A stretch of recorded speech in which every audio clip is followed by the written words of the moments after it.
তো একটা লটকন গাছ, তো অল্প কিছু লটকন এসেছে গাছে।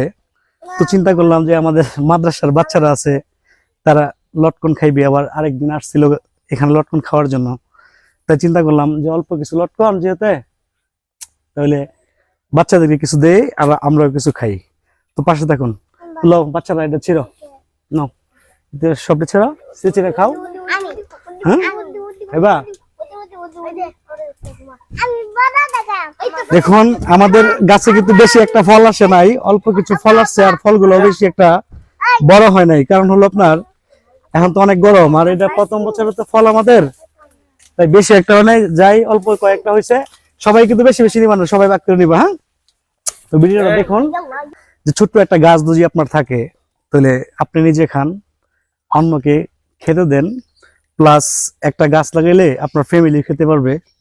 তো ভাই ছোট ছোট বাচ্চারা নিয়ে যে গাছের পারো, আর কয়টা পারো। তো কি বলবো ভাই, এরকম একটা গাছ থেকে ফল পেড়ে খাওয়ার মজা একটু অন্যরকম।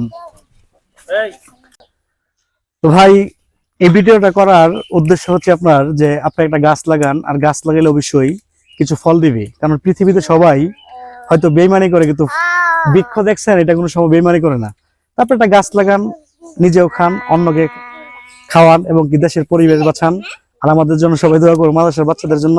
যদি ভিডিওটা ভালো লেগে থাকে তো আমাদের ফেসবুক পেজ থেকে দেখলে একটা লাইক দিয়ে দিবেন, আর ইউটিউব থেকে দেখলে চ্যানেলটা সাবস্ক্রাইব করে দিবেন, আর আমাদেরকে উৎসাহ দিন আমাদের অল্প কিছু বাচ্চাদের নিয়ে সামনে এগিয়ে যাওয়ার জন্য। তো সবাই ভালো থাকুন, আল্লাহ হাফেজ। অন্য একদিন অন্য একটা ভিডিওতে আবার দেখা হবে।